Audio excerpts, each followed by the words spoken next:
जैसे कि दोस्तों आप देख सकते हैं अभी रात के बज रहे हैं, आप देख रहे हैं टाइम कितना हो रहा है 7:37 और अभी और जंतर मंतर आप देख सकते हैं लोग कह रहे हैं भीड़ नहीं, भीड़ की तादाद देखो, यही लग रहा है दिन का नजारा लग रहा है बिल्कुल। आप देख सकते हैं दोस्तों मतलब इतनी भीड़ है। मैं अभी अंदर से आ रहा था, अभी जहाँ पे हमें अभिजीत जी के सर प्रदर्शन जहाँ कर रहे हैं, हम वहाँ जाने के लिए करीबन काफी टाइम हो गया वहाँ पे, और आप देख सकते हैं और प्रदर्शन भी चल रहा है। और अभी हम उधर ही जाने के लिए तैयार है, सारे लोग आ रहे हैं और आप देख सकते हैं रात का नजारा कैसा, कितना सुंदर नजारा है दोस्तों। मतलब कितनी भीड़ है तादाद में, मतलब अभी 8 भी नहीं बजे हुए हैं, मतलब इतनी भीड़ है आप देख सकते हैं। और अभी हम जा ही रहे हैं और आप बने रहे वीडियो में दिखाता हूँ मैं आपको। मैं दिल्ली से हूँ भाई। देखो भैया दिल्ली से ही है और इस टाइम अभी 7:30 या 8 का टाइम हुआ होगा, अभी भी यहाँ पे लाखों की आबादी में स्टूडेंट आए हुए हैं और अभी तो और आने बाकी हैं, लोग आ रहे हैं, ज्यादा से ज्यादा लोग पहुंच रहे हैं।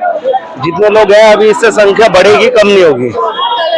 ये जो प्रोटेस्ट चल रहा है इसमें ये तानाशाही सरकार है, इसमें आप क्या कहना चाहोगे? ये सरकार किस तरीके से? एक बहुत आसान सा जवाब था, सरकार अगर देना चाहती तो सिर्फ बैठ के बात करनी थी, बहुत आसानी से ये मसला हल हो सकता था। लेकिन सरकार अपने ईगो में आके जो फैसले ले रही है, ना बात कर रही है, ना स्टूडेंट्स की बात सुन रही है, तो इससे वो लोग अपनी परेशानी बढ़ा रहे हैं, कम नहीं हो रही है, परेशानियां बढ़ रही है। अगर वो बात करना चाहते तो ये इतना बड़ा जो आंदोलन हो रहा है, अगर इसको आसानी से बैठ के बात की जाती है, बहुत अच्छे से समाधान निकल सकता था। स्टूडेंट्स की बात सुनना जरूरी था, बस इससे ज्यादा कुछ कहने की जरूरत ही नहीं होती। जिस तरीके से सरकार ने यहाँ पे लाठी चलवाई, पुलिस ने विद्यार्थियों के ऊपर लाठी चार्ज किया, क्या लगता है आपको धर्मेंद्र प्रधान इस्तीफा देगा? इस्तीफा देना पड़ेगा, लेकिन ये जो इन लोगों ने काम किया है लड़कियों के ऊपर, और छोटे छोटे बच्चे हैं, स्टूडेंट हैं, मतलब हम लोग 10 साल पहले अपना पास आउट करके निकल चुके हैं, लेकिन ये जो दौर अभी देखने के लिए मिल रहा है, जो स्टूडेंट परेशान है उन्हीं के ऊपर डंडे बरसाए जा रहे हैं। और जो रिस्पेक्टेड लोग हैं वो इसे देख के भी खामोश बैठे हैं, कुछ बोल नहीं रहे हैं, जवाब नहीं दे रहे हैं। बच्चों को इतनी चोटें आई हैं, उनके लिए उन्हें कुछ तो जवाब देना चाहिए कि क्या ये स्टूडेंट मार खाने के लिए, उनकी जवाबदेही क्या है? क्या उन्हें पढ़ने के लिए इनकरेज करने के लिए, और अगर वो मांग कर रहे हैं कि उनका एजुकेशन सिस्टम बदला जाए, थोड़ा सुधार लाया जाए उसमें, तो ये कोई गलत चीज नहीं है। उसके लिए गवर्नमेंट उन्हें उल्टा मारे, बात ना करे, तो मुझे नहीं लगता कि ये एक समाधान है किसी भी चीज का। उनको बैठ के बात करनी चाहिए और बहुत आसानी से ये मामला सुलझ सकता था। ये लोग इसको बहुत ज्यादा खींच रहे हैं, बढ़ा रहे हैं अपने ईगो में आके, ये बहुत गलत हो रहा है अभी। जैसे कि अभी सोनम वांगचुक जी यहाँ पे अनशन में बैठे थे और एक समय था कि गांधी जी अनशन में बैठे थे, उस टाइम अंग्रेजों की सरकार थी, तो उस टाइम तो अंग्रेज आते थे, लेकिन इस टाइम सोनम वांगचुक जी जब बैठे हैं अनशन में, तो क्या मोदी शाह या बीजेपी पार्टी से कोई भी यहाँ पे आया? देखो, अगर वो लोग आना चाहते तो अभी तक ये मामला इतना बढ़ने की बात ही नहीं आती। मैंने कहा जैसे शुरू में ही मैंने आपको बोला कि ये ईगो वाली बात है। अगर उन लोगों में ईगो ना हो, वो आसानी से इस मामले को सुलझा सकते थे, आराम से बात करके बैठ के बात होती और आराम से इस मामले को सुलझाया जा सकता था। लेकिन एक तो ये जो गवर्नमेंट है हमारी, इसमें सबसे बड़ी कमी ये है कि ये अपनी गलतियां नहीं मानना चाहते, और इन लोगों के जो बात है, ईगो जो उनका है वो सेटिस्फाई नहीं हो पाता। अगर वो 2-4 लोग पिटे ना, सर ना फूटे, और अगर वो इस्तीफा दे देंगे तो सरकार की नाक नीची हो जाएगी, ऐसा होना नहीं चाहिए।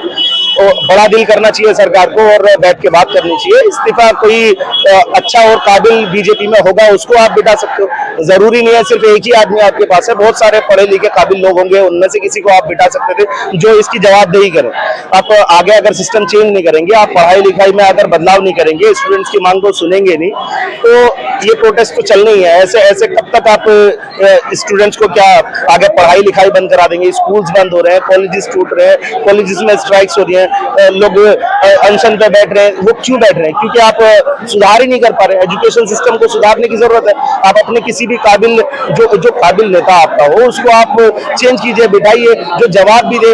अगर स्टूडेंट्स अगर अपना सवाल रख रहे हैं उनका जवाब दे, और उनके पास इतना बोलने के लिए टाइम नहीं है कि भाई वो आके ये बता दें कि हाँ ये गलतियां हुई हैं, और गलती हुई है तो उसकी माफी माफी मांगने से आप छोटे नहीं होंगे। आपको माफी मांगनी चाहिए अगर आपको लगता है आपकी गलती है, और जो कि है आपकी गलती, आपको माफी मांगनी चाहिए। आप माफी मांगेंगे, जनता का दिल आपसे ज्यादा बड़ा है, आप अपना दिल थोड़ा सा तो बड़ा कीजिए। अब अपना थोड़ा सा दिल बड़ा करेंगे तो फिर सारा काम आसान होगा। लेकिन तो मांग ही लेते, पढ़े लिखे नहीं है वो। हाँ, क्या पूरी बीजेपी में क्या एक भी ऐसा आदमी नहीं है जो वहाँ एक चेंज किया जाए?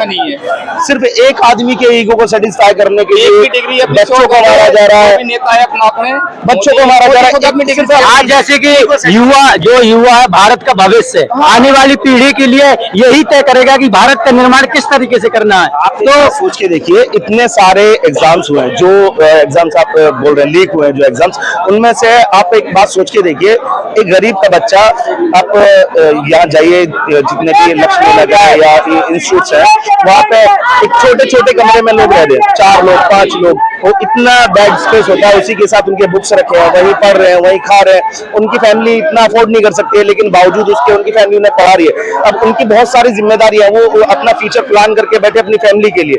अब एक एग्जाम के लिए उन्होंने जितनी तैयारी की, उसमें जो खर्च हुआ, वो एग्जाम लीक हो जाए, दोबारा वही पैसा वो कहाँ से अरेंज करेगा? गवर्नमेंट उनका पैसा भी वापस नहीं करेगी, वो तो उनके पेट में चला गया। अब वो अगर उनको पैसा रिटर्न मिले तो चलो आगे तैयारी कर ले बच्चा, लेकिन अगर जिसके पास पैसा ही नहीं है, वो कहाँ से दोबारा तैयारी करेगा? हाँ, यानी कि आपका कहना है कि बेरोजगारी भी चरम सीमा पार कर चुकी है, और शिक्षा नीति है कि जो कि उसका बिल्कुल भ्रष्ट कर दिया है। आपको लिख रहा है भैया इतना, आप यहाँ पर हो, तुमको दिख जाहिर सी बात है कि भ्रष्टाचार हो चुका है, नौकरियां बिल्कुल नहीं है।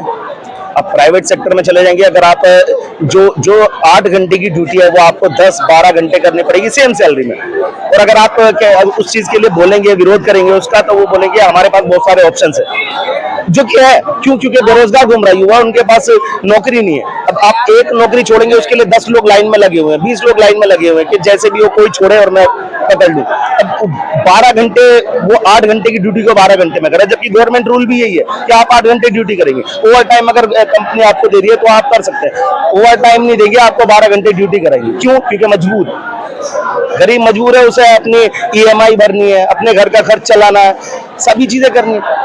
बेरोजगारी का तो आप आलम देख रहे हैं देश में क्या हालत है। युवा रोड पे क्यों निकल रहा है? सिर्फ इसीलिए ना कि नौकरी नहीं है उनके पास। युवा लड़ेगा, बेरोजगारी है, नौकरी भी नहीं है, और युवा करेगा क्या? उसके पास सिर्फ एक ही मुद्दा है, पढ़ाई। और वो आप पढ़ने नहीं देना चाहते। मतलब आप पढ़ाई जिसके सहारे वो आगे कुछ कर सकता है, अपने परिवार को चला सकता है, वो तो आप उसको बढ़ने नहीं देना चाहते ना।